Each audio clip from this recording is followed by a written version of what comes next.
সকাল সকাল মাছ করতে কি মাছ দাঁড়াও দেখাচ্ছি। তার আগে দেখো আমার গাছের গোলাপগুলো, এই গোলাপগুলো সব মিনি গোলাপ, ছোট ছোট গোলাপগুলো, খুব একটা বড় না। আর আমার মিনি সোনা বসে আছে, সাথে আছে মিনির মা। মিনির মায়ের একেবারে পেটটা এত বড় হয়ে গেছে, যখন তখন ডেলিভারি দেবে। আর এইদিকে মা দেখো কি মাছ কাটছে। এটাকে কি মাছ যেন বলে, ভুলে গেছি আমি।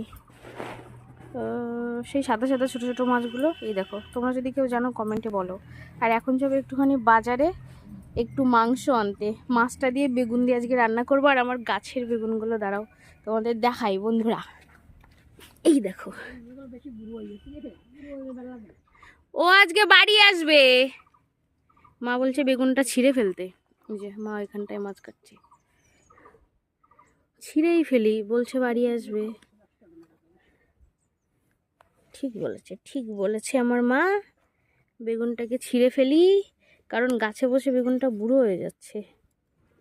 আর ভেতরে দানাগুলো পেকে গেলে না, খেতেও ভাল লাগে না। ঠিক কথাই বলেছে আমার মা। এই যে এই বেগুনগুলোও ছিঁড়বো, আগে এটা ছিঁড়ি, গাছটা না ছিঁড়ে আসে।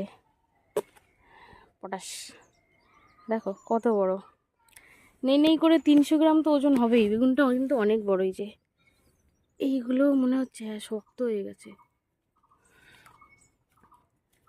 দেখেছ?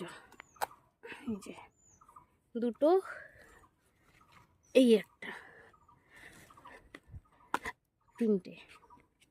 দেখো, গাছ লাগালে গাছের একটা সবজি হলে তাতেই একটা আলাদা আনন্দ। তো এই হচ্ছে সকালবেলা সবজি তুলে নিলাম সবজি বাগান থেকে। আমার মার মাছ কাটা হয়ে গেছে। পালং শাকগুলো ভাবছি তুলবো কিন্তু তোলা হচ্ছে না। আর এইদিকে দেখো সিম কত ধরেছে গাছে। সিমগুলো থাক, আজকে আর ছিঁড়বো না। এই যে ছিঁড়ে না ফেললে বুড়ো হয়ে গেলে ভালো লাগবে না। হ্যাঁ ঠিকই বলছো মা।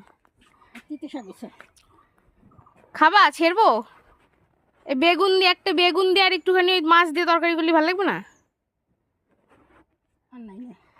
এ যে কটা আছে ধরো হয়ে যাবে, ও তো 2-4টে গাছ হলেই হয়ে যায়। মা বলছে তিতো শাক দিয়ে ছিটতে। তেতো শাক তোমরা চেনো কিনা দাঁড়াও তোমাদের একটু দেখিয়ে দিই। এই দেখো, এটা হচ্ছে তেতো শাক বলে, ডিমে শাক।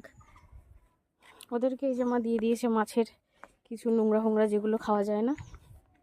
মা মাছটা ধুক, আর আমি গিয়ে কটা ভাত চাপিয়ে দিই, তারপরে যাব বাজারে। ফুলগুলো এখনও রোদ্রে শুকাতে দিয়েছে, কারণ শুকায়নি। চলো বেগুনগুলোকে রাখি।